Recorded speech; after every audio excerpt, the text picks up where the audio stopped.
الرجیم بسم اللہ الرحمن الرحیم رب اشرح لی صدری ویسر لی امری واحلل عقدۃ من لسانی یفقهوا قولی اللہم صل علی محمد وآل محمد وعجل فرجهم اجمعین۔ آج اس پرمسرت موقع پر سب سے پہلے امام زمانہ کو اور آپ تمام سامعین و ناظرین کو میں مبارکباد پیش کرتی ہوں۔ آج اس ہستی کی ولادت ہے کہ جو ید اللہ بھی ہے، عین اللہ بھی ہے، وجہ اللہ بھی ہے، لسان اللہ بھی ہے۔ کون علی؟ وہ علی جس کا قصیدہ خود قرآن مجید میں خدا فرماتا ہے۔ روایت میں ملتا ہے کہ تمام درخت قلم بن جائے اور تمام دریا سیاہی بن جائے اور تمام جن و انس مولا علی علیہ السلام کے فضائل کو بیان کرنے کے لیے بیٹھ جائے، تب بھی مولا علیہ السلام کے فضائل ختم نہیں ہوں گے۔ آج ہم نے اب اس موضوع پر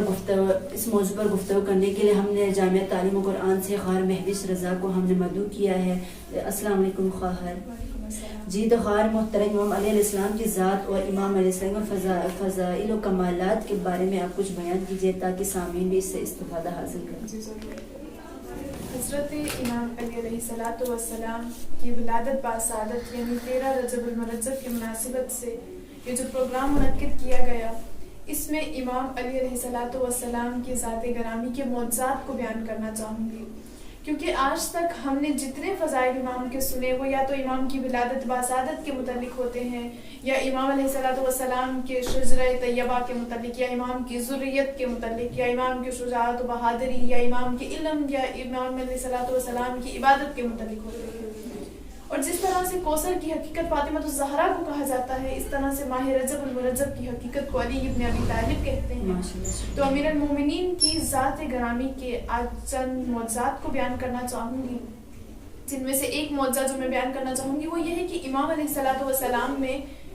ایک ایسی صفت پائی جاتی ہے کہ جو اللہ کے 2 پیغمبروں میں بھی پائی جاتی ہے، جو اللہ کے 2 نبیوں میں پائی جاتی ہے۔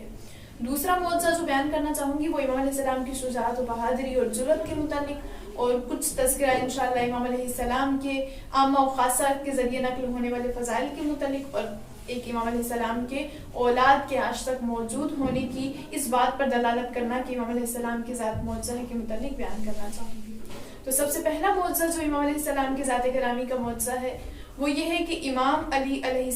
السلام میں 2 نبیوں کی صفت پائی جاتی ہے۔ پہلے نبی حضرت یحییٰ علیہ السلام کہ جن کے بارے میں قرآن کریم میں ارشاد ہوتا ہے وَآتَيْنَاهُ الْحُكْمَ صَبِيًّا کہ ہم نے انہیں بچپن میں حکم عطا کیا۔ اور دوسرے نبی حضرت عیسیٰ علیہ السلام کہ جنہوں نے آغوش مادر سے ہی کلام کرنا شروع کیا۔ یہ وہ 2 نبی ہیں کہ جنہیں انتہائی کم عمری میں یعنی بچپن میں نبوت جیسا عظیم مقام عطا کر دیا گیا۔ اس صفت کا امیر المومنین میں پایا جانا ایک بہت ہی خاص بات ہے۔ کس طرح سے کہ دعوت ذی العشیرہ کے موقع پر امیر المومنین کی عمر بعض روایات کے مطابق 10 سال، بعض کے مطابق 9 سال اور بعض روایات کے مطابق 7 سال بتائی جاتی ہے۔ امام علی علیہ السلام کو 7 سال کی عمر میں دعوت ذی العشیرہ کے موقع پر رسول خدا نے فرمایا یا علی انت ولیی و وصیی و وارثی و لحمک من لحمی و دمک من دمی کہ یا علی تم میرے خلیفہ ہو، تم میرے وصی ہو، تم میرے ولی ہو۔ انتہائی کم عمری میں علی علیہ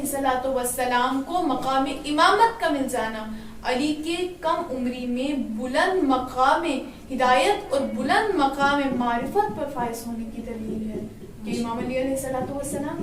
اپنے بچپنے میں بھی خدا کی معرفت کے اس بلند مقام پر فائز تھے کہ اتنی کم عمری میں امام علیہ السلام کو وصایت نبوت یعنی نبی کے وصی ہونے کا شرف حاصل ہو گیا۔ جی ماشاء اللہ، سبحان اللہ خواہر، آپ نے بہت اچھے انداز سے امام علیہ السلام کے معجزات اور کرامات کو بیان کیا ہے۔ مجھے یقین ہے کہ سامعین اور ناظرین بھی اس سے استفادہ حاصل کر رہے ہوں گے۔ جی تو آپ اور امام علیہ السلام کے فضائل اور کمالات کے بارے میں کچھ بیان کیجیے۔ جی تو امام علیہ السلام کا ایک دوسرا معجزہ جو بیان کرنا چاہوں گی وہ ہے امام علیہ السلام کی شجاعت، امام کی بہادری، امام علیہ السلام کی جرأت، امام کی بہادری کی داستان۔ اس طرح سے بیان کرنا چاہوں گی کہ امام علیہ السلام کی ذات گرامی کے علاوہ اگر آپ کسی بھی شخص کو دیکھیں تو وہ جب بھی میدان کارزار میں اترتا ہے، جب بھی وہ میدان جنگ میں کوئی شخص کوئی بہادر اترتا ہے، چاہے وہ جتنا بڑا بہادر کیوں نہ ہو، وہ کبھی نہ کبھی شکست سے 2 چار ضرور ہو جاتا ہے۔ یا اگر کوئی شخص ایسا ہو جو فاتح پلٹے ہمیشہ میدان سے، پھر بھی کبھی نہ کبھی کسی نہ کسی بہادر کے جسم پر کہیں نہ کہیں کوئی زخم ضرور لگ جاتا ہے، کوئی نہ کوئی، جتنا بھی بہادر ہو، کوئی نہ کوئی زخم اس کے جسم پر ضرور لگ ہی جاتا ہے، کوئی نہ کوئی ضربت لگ ہی جاتی ہے، سوائے امیر المومنین کی ذات کرامی کے کہ امیر المومنین کی ذات وہ ہستی ہے، امام علیہ السلام وہ ہستی ہیں کہ پوری زندگی جن کی میدان میں گزر گئی، میدان جنگ میں گزری، جنہوں نے انتہائی بے شمار لاتعداد جنگوں میں شرکت کی امام علیہ السلام نے، لیکن اس کے باوجود بھی امام علیہ السلام کو کسی جنگ میں ایک بھی زخم نہیں آیا سوائے ابن ملجم کے اس زخم کے، اس ضربت کے، کیونکہ وہ بھی ایک ایسی ضربت تھی جو امام کو دھوکے سے لگائی گئی، ورنہ کس کی مجال کہ علی کے مقابلے میں آئے اور علی کو زخمی کر دے۔ اتنا دنیا میں کوئی بہادر آج تک پیدا ہو نہیں سکا، اور یہی وہ بہادری کی داستان ہے کہ جس کی وجہ سے علی نے محراب عبادت میں کھڑے ہو کر زخمی حالت میں اعلان کیا، فزت برب الکعبہ، رب کعبہ کی قسم کہ علی آج کامیاب ہو گئے۔ ماشاءاللہ سبحان اللہ خالق۔ جی، تو ایک اور امام علیہ السلام کا معجزہ جو میں بیان کرنا چاہوں گی وہ یہ ہے کہ امام علیہ السلام کے معجزات کو عامہ اور خاصہ نے دونوں نے نقل کیا ہے کہ جہاں امام کے فضائل کو اہل سنت نے، اہل تشیع مذاہب کے لوگوں نے، علماء نے بیان کیا، وہیں امام علیہ السلام کے فضائل کو دشمنوں نے خود بیان کیا، حتیٰ کہ یہ وہ فضائل ہیں کہ جو دشمنوں کے خلاف خود دلیل بنتے ہیں، لیکن انہوں نے اس طرح سے امام علیہ السلام کے فضائل کو چھپانے کی کوشش کی۔ ان کی ہمیشہ یہی کوشش رہی کہ وہ امام علیہ السلام کے نور امامت کو بجھا دیں، ان کی یہی کوشش رہی کہ وہ امر حق کو بجھا دیں، امر حق کو چھپا دیں، لیکن کہتے ہیں نا جسے اللہ رکھے اسے کون سکھے، اللہ چاہتا تھا کہ امیر المومنین کے فضائل یہاں پر ظاہر ہوں، دنیا والوں کے سامنے یہ برہان کامل کی طرح ظاہر ہو جائے، تو امیر المومنین کے فضائل ڈھکے چھپے نہیں رہ گئے۔ آج کے دور میں دیکھیے کس طرح سے عیاں ہیں امیر المومنین کے فضائل کہ جہاں بھی دیکھیے تو امیر المومنین کا تذکرہ،